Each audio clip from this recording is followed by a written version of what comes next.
Hi, my dear students. I am your mentor, Nitin Kumar, for your political science PGT and PGT classes for Arunachal Pradesh Public Service Commission examination. Before moving further, आगे बढ़ने से पहले मैं थोड़ा सा syllabus आपसे discuss कर लूं। देखिए, पीजीटी के अंदर जो पेपर 1 के अंदर आप देखेंगे, you will find political thought के अंदर जैसे मार्क्सिज्म या प्लेटो या एरिस्टोटल, इन सब के बारे में आप पढ़ेंगे। इसके बाद पॉलिटिकल थियरी की यदि बात की जाए तो इसके अंदर आप मार्क्सिज्म हो, लिबरलिज्म हो, जस्टिस हो, इन चीजों के बारे में पढ़ेंगे। नेक्स्ट जो बारी आती है कॉम्पिटेटिव गवर्नमेंट एंड पॉलिटिक्स, इसमें आप देखेंगे कि अलग अलग देशों के जो कॉन्स्टिट्यूशन है या वहाँ की जो पूरी की पूरी जो गवर्नेंस या पॉलिटी की जो पूरी की पूरी स्ट्रक्चर है, जो व्यवस्था है, उसके बीच के कंपेरिजन को पढ़ेंगे और आप समझेंगे। ठीक है। आफ्टर दैट पेपर सेकंड के अंदर आप जैसा देख पा रहे होंगे, you will have a 4 unit. आपके पास 4 यूनिट होंगे। सबसे पहले यूनिट फर्स्ट है जिसमें कि इंडियन गवर्नमेंट एंड पॉलिटिक्स, जिसमें कि आप कॉन्स्टिट्यूशन के इवोल्यूशन को पढ़ोगे। ठीक है, कॉन्स्टिट्यूएंट असेंबली के बारे में, पावर्स एंड फंक्शंस जो है लेजिस्लेचर के, एग्जीक्यूटिव के और जुडिशरी के, उसके बारे में आप समझेंगे। ठीक है, इसमें आप फेडरलिज्म और सेंटर स्टेट रिलेशन, ऐसे बहुत सारे आपके टॉपिक होंगे। इसके बाद कंटेम्प्रेरी इंटरनेशनल पॉलिटिक्स, इसके अंदर आज की तारीख में जो इंटरनेशनल पॉलिटिक्स चल रही है, जैसे कि ट्रम्प की टैरिफ की बात कर ली जाए, उसके बाद इंडिया के साथ जो रिलेशनशिप में एक उतार चढ़ाव दिख रहा है, फिर या फिर रशियन जो ऑयल हम क्या कर रहे हैं, इंपोर्ट कर रहे हैं, उन चीजों के बारे में चर्चा करेंगे और उसके कारण से कैसे हमारे रीजनल रिलेशनशिप है, जैसे आसियान के साथ या सार्क के साथ या बिम्स्टेक के साथ, इन चीजों के ऊपर हमारी इन डेप्थ क्या होगी, चर्चा होगी। नेक्स्ट जो बारी आती है यूनिट थर्ड के अंदर, आप देखो कि foreign policy of India and IR. इसमें आप जैसा कि देख पा रहे होंगे कि फॉरेन पॉलिसी के जो डिटर्मिनांट्स है, में अलग अलग फैक्टर है। जैसे कि आप देखो कि पंचशील का जो डॉक्ट्राइन है या नॉन अलाइंड मूवमेंट, जैसे कि हम ना सेंटर की, ना हम कैपिटलिस्ट कंट्री की तरफ है, ना सोशलिस्ट कंट्री की तरफ है। ठीक है, कोल्ड वॉर एरा के अंदर जो पॉलिटिक्स चली थी, उसका क्या आज की तारीख में फर्क पड़ रहा है, 1991 के बाद क्या असर पड़ा जब हमने लिबरलाइजेशन, प्राइवेटाइजेशन एंड ग्लोबलाइजेशन को अपनाया। अब देखिए, इसमें जो डिटर्मिनांट्स है, जिसके अंदर ज्योग्राफिकल डिटर्मिनांट्स को, इकोनॉमिकल डिटर्मिनांट्स को, हिस्टोरिकल की यदि बात की जाए, या फिर हमारे जो डिप्लोमेटिक रिलेशन दूसरे देशों के साथ हैं, इसके अलावा जो हमारी जो डोमेस्टिक पॉलिटिक्स है, उसके ऊपर भी चर्चा होगी और वो कैसे हमारे फॉरेन पॉलिसी को क्या करता है, डिसाइड करता है। और आईआर के अंदर देखो कि मेजर जो वर्ल्ड पावर है, जैसे कि चाइना के साथ या यूएसए के साथ या रसिया के साथ या फ्रांस के साथ या आसियान कंट्री के साथ या बिम्स्टेक के साथ या ईयू के साथ, इनके ऊपर मैं क्या करूंगा, चर्चा करूंगा। और last but not the list anyway, वो आप देखिए कि लोकल सेल्फ गवर्नमेंट के अंदर देखो, एक तो आप जानते हो कि 73rd और 74th कॉन्स्टिट्यूशनल अमेंडमेंट के बारे में आप पढ़ेंगे ही पढ़ेंगे।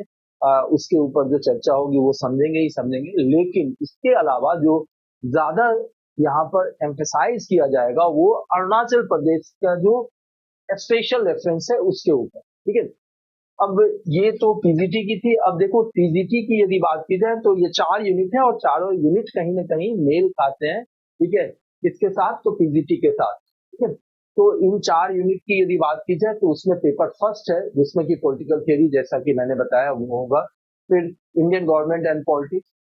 पेपर सेकंड के अंदर Indian foreign policy and international politics. और यूनिट 4 की यदि बात की जाए तो local self government with special reference to the Arunachal Pradesh. देखिए, आज मैं जो आपसे एक टॉपिक डिस्कस करने जा रहा हूं, I am going to discuss with you, that is the federalism. Clear? And देखो, यही पैटर्न होगी क्लास के अंदर भी। जब भी मैं किसी टॉपिक को आपको पढ़ाऊंगा, I will give you the chapter plan, और उसके बाद मैं उससे संबंधित जो आपके पीवाईक्यूज है, प्रीवियस ईयर क्वेश्चंस है, या उसके हिसाब से जो पैटर्न्स पे क्वेश्चन भी साथ साथ डिस्कस करूंगा। ठीक है, मतलब एक तरीके से जिस भी चैप्टर को हम और आप डिस्कस करने जा रहे हैं, वो कॉम्प्रिहेंसिव होगी। उसमें आपको कहीं से भी कुछ भी करने की जरूरत नहीं, बस आप क्लास को फॉलो करें और चीजें आप बड़े आराम से कर सकते हैं, आप एग्जाम को क्वालिफाई कर सकते हैं। तो बहरहाल देखिए कि फेडरलिज्म या जिसे संघवाद कहते हैं, उसमें सबसे पहले ये जानेंगे कि संघवाद है क्या। फिर इंडियन कॉन्स्टिट्यूशन के अंदर इससे संबंधित क्या क्या प्रोविजंस दिए गए, फिर उसके बाद क्लासिफिकेशन किस किस तरह का संघवाद है या फेडरलिज्म है, फिर गवर्नमेंट और कॉम्पिटिटिव फेडरलिज्म क्या है इसको समझेंगे।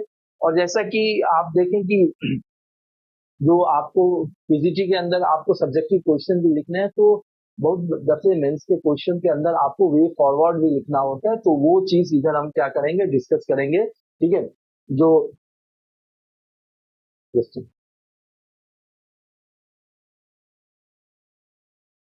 ओके, तो वे टू स्ट्रेंथन और लास्ट में कंक्लूजन पे आए। तो सबसे पहली बात है कि ये फेडरलिज्म है क्या। तो फेडरलिज्म जैसा शब्द फॉइडस वर्ड से निकल के आया है, जिसका कि लिटरल मीनिंग आप यदि देखें तो क्या होता है, एग्रीमेंट, पैक्ट या ट्रीटी।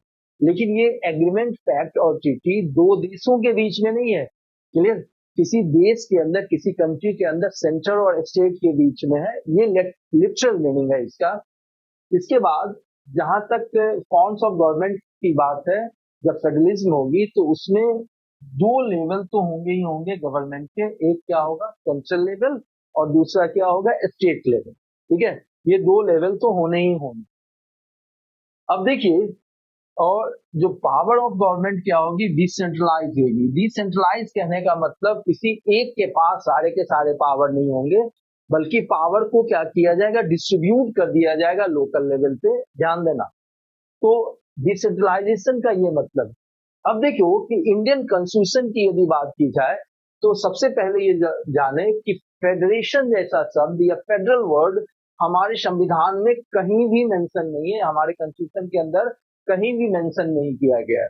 चलिए, अब इसके पीछे की वजह जानो। यदि आप आर्टिकल 1 में आप जाते हैं तो वहां लिखा क्या हुआ है, India that is Bharat is A union of state. चलिए, यूनियन ऑफ स्टेट कहने का क्या मतलब है कि भाई इंडिया की यदि बात की जाए तो उसके स्टेट क्या है, डिस्ट्रक्टेबल है, यानी कि स्टेट को, उसकी बाउंड्रीज को आप इंक्रीज कर सकते हो, डिक्रीज कर सकते हो, ऑल्टर कर सकते हो, ध्यान देना।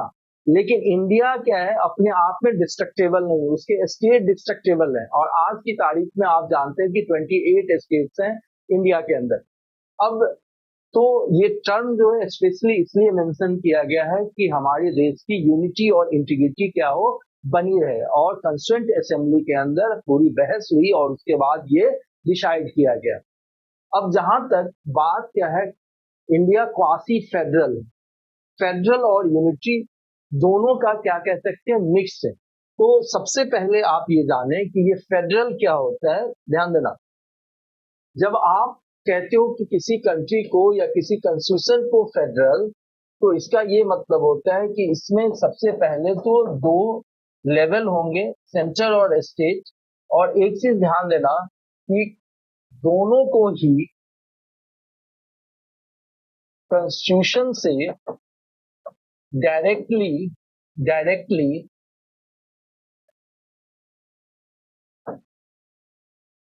डायरेक्टली क्या मिले, powers and functions, powers and functions नहीं, यानी कि सेंटर भी कॉन्स्टिट्यूशन से सीधे पावर और फंक्शंस ले और स्टेट भी सीधे कॉन्स्टिट्यूशन से पावर और फंक्शन ले, तो इसको हम क्या कहते हैं, फेडरल कहते हैं या संघीय कहते हैं।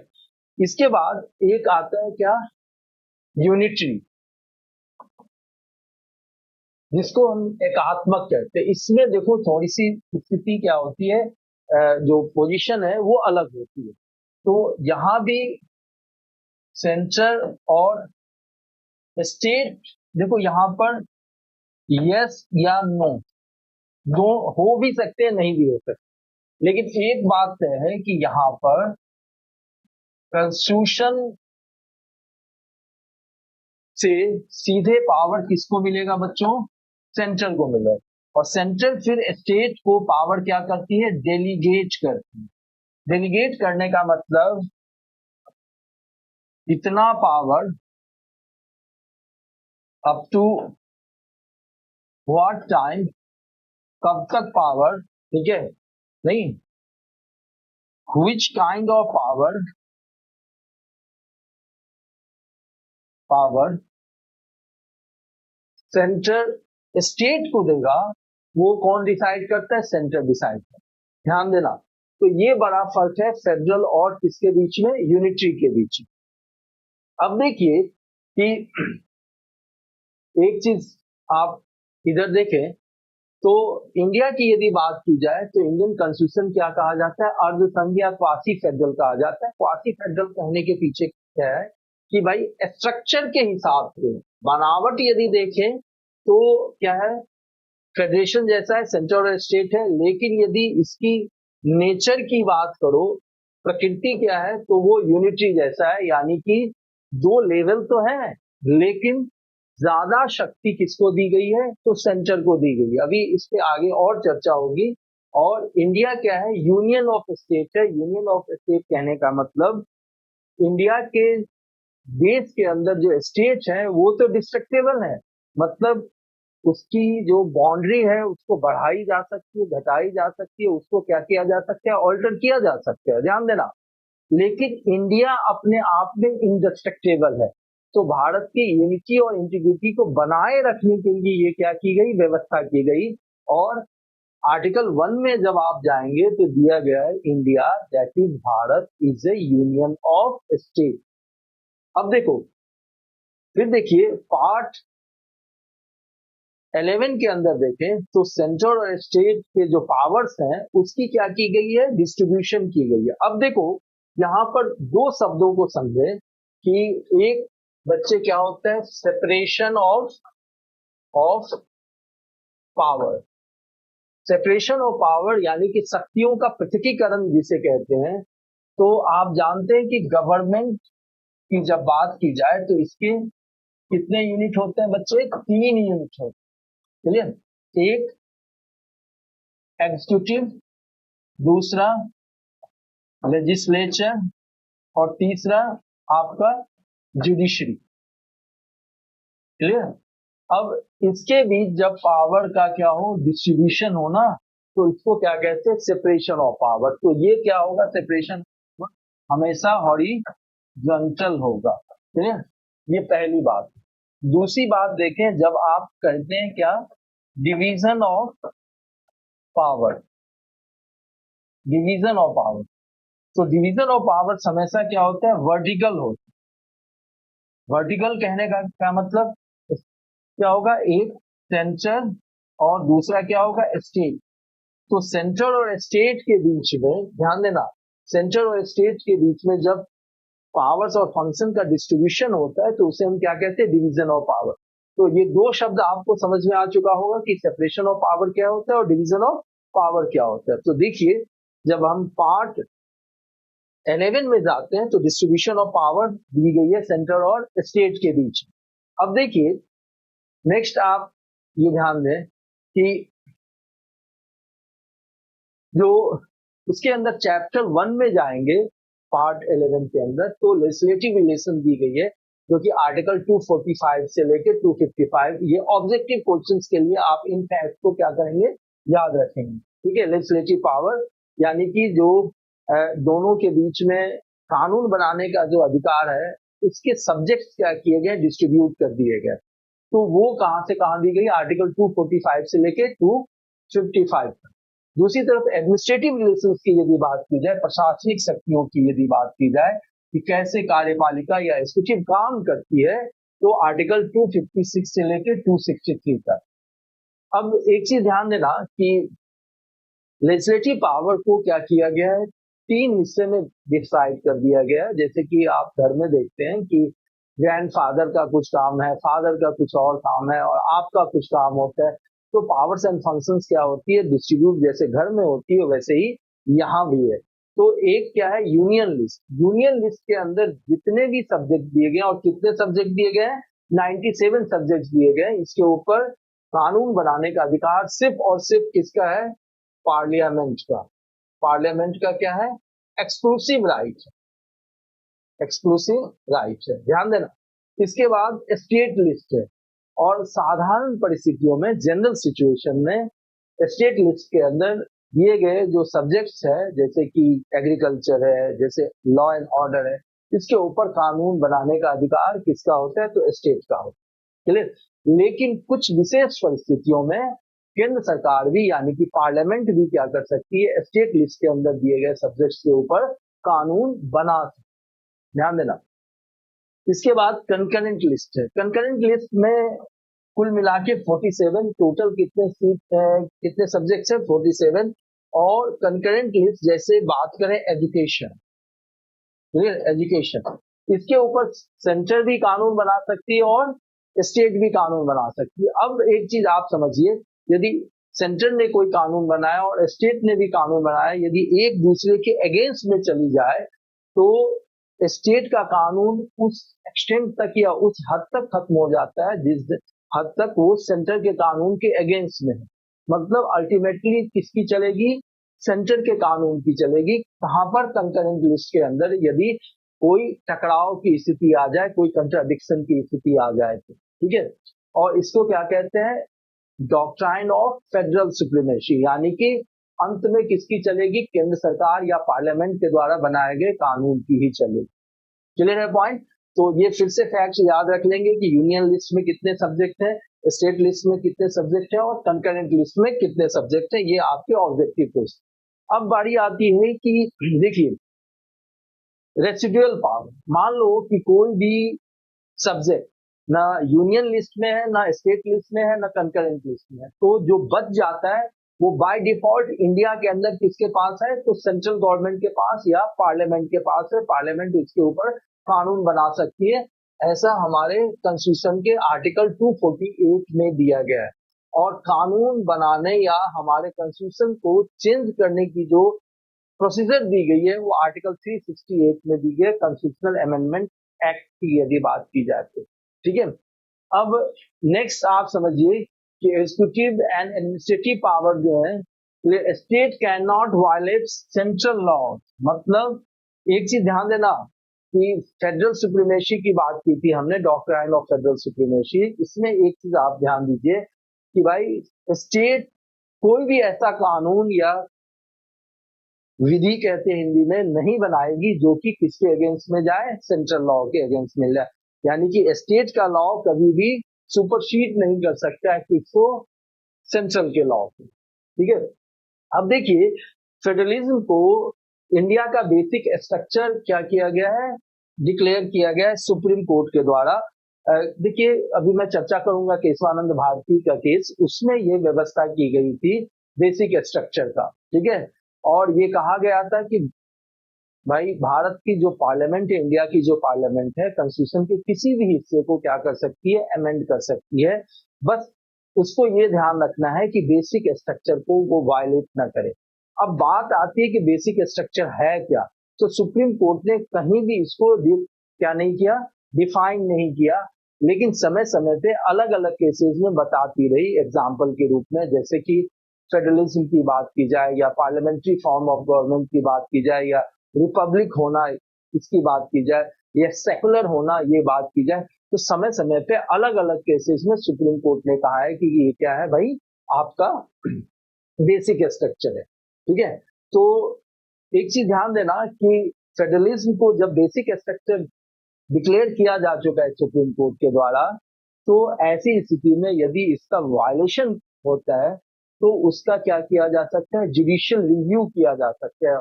और जुडिशियल रिव्यू किसमें होती है? अंडर आर्टिकल 13 क्लॉज 2 के तहत। ध्यान देना। अब देखो, अब फेडरलिज्म की यदि बात की जाए तो इसकी दो क्लासिफिकेशन है। एक क्या है? Cooperative federalism. और कोऑपरेटिव फेडरलिज्म जब कहते हैं तो केंद्र सरकार राज्य सरकार के साथ क्या करेगी? सहयोग करेगी। और राज्य सरकार भी केंद्र सरकार के साथ क्या करेगी? सहयोग करेगी।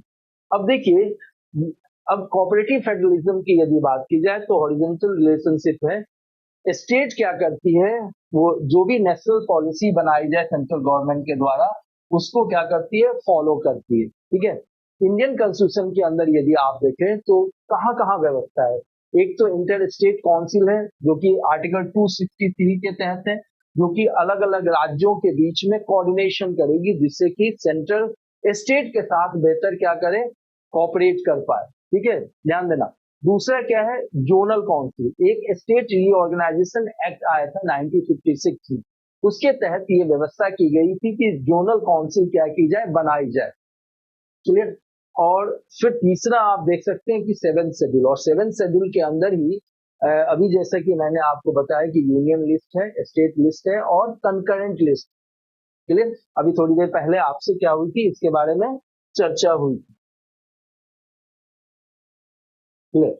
और अब देखिए, आपने कोऑपरेटिव फेडरलिज्म देखा, अब देखिए कि कॉम्पिटिटिव फेडरलिज्म की यदि बात की जाए, जैसे कि मैंने आपको बताया था पहले भी कि 1991 के बाद भाई हमारे देश में क्या शुरू हुआ, लिबरलाइजेशन, प्राइवेटाइजेशन और ग्लोबलाइजेशन, यानी कि हमने अपने इकोनॉमी को क्या किया, ओपन कर दिया, किसके लिए, प्राइवेट कंपनी के लिए, दूसरे देशों के लिए भी। तो उसके बाद से बहुत ज्यादा बदलाव आई, और जो सेंट्रल गवर्नमेंट के द्वारा जो कानून बनाए गए या जो पॉलिसी लाई गई, उसको कहीं ना कहीं स्टेट गवर्नमेंट के द्वारा फॉलो करने की क्या है, जरूरत थी। तो इसी चीज के लिए क्या लाया गया, कॉम्पिटिटिव फेडरलिज्म लाया गया। ठीक है, ये बेसिक स्ट्रक्चर का हिस्सा नहीं है, ठीक है, ध्यान देना। लेकिन गवर्नमेंट की पॉलिसी जो है, सेंट्रल गवर्नमेंट की पॉलिसी के हिसाब से अब सेंट्रल गवर्नमेंट क्या करती है कि अलग अलग स्टेट के बीच में क्या करती है, एक तरीके से मुकाबला करवाती है अलग अलग पैरामीटर्स के हिसाब से, यदि देखो। अब देखो, नेक्स्ट जो हिस्सा है, government and competitive federalism. State को यदि फंड चाहिए, किससे, सेंटर से पैसे यदि चाहिए, तो उसको परफॉर्म करने होंगे। यदि आपने अच्छा परफॉर्मेंस दिया, जैसे कि एक देश में देखिए कि फिस्कल डिसिप्लिन की बात की जाए, फिस्कल डिसिप्लिन कहने का मतलब सरकार जो है, राज्य सरकार है या स्टेट गवर्नमेंट क्या है, वो यदि क्या नहीं करती है कि फिजूल खर्ची नहीं करती है, पैसे बर्बाद नहीं करती है, प्रोग्राम्स को इम्प्लीमेंट करती है, तो ऐसी स्थिति में भैया उसको इंसेंटिव मिलेगा, ज्यादा पैसे दिए जाएंगे। तो इसके कारण से अलग अलग स्टेट क्या करती है, अपने खर्चे में प्रूडेंसी लाने की कोशिश करती है, भाई जो जरूरत हो उसी के हिसाब से खर्च करे, ध्यान देना। इसके बाद दूसरा क्या है, investment based on the political stability and economic opportunity. अब देखो कि केंद्र सरकार या सेंट्रल गवर्नमेंट स्टेट गवर्नमेंट के अंदर इन्वेस्टमेंट करती है, वो इस चीज पे डिपेंड करता है कि उस राज्य के अंदर पॉलिटिकल स्टेबिलिटी क्या है, क्या कोई राजनीतिक उठापटक तो नहीं हो रही है।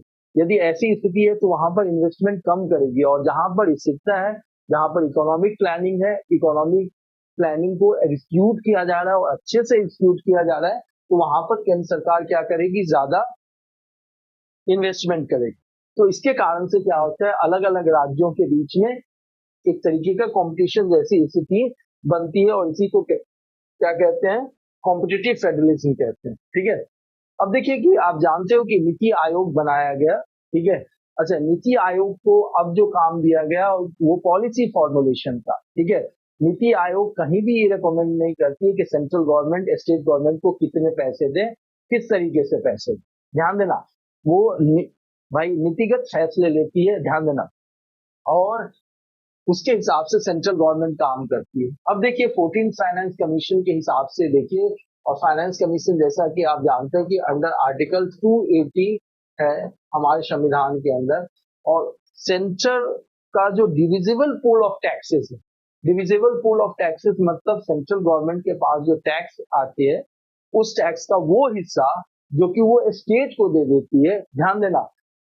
पहले टैक्स का 32% देती थी, बाद में इसको बढ़ा के कितना कर दिया गया, 42% कर दिया गया, ध्यान देना। लेकिन ये सब कुछ डिपेंड करते हैं कि किस स्टेट का परफॉर्मेंस कैसा है, इसके हिसाब से।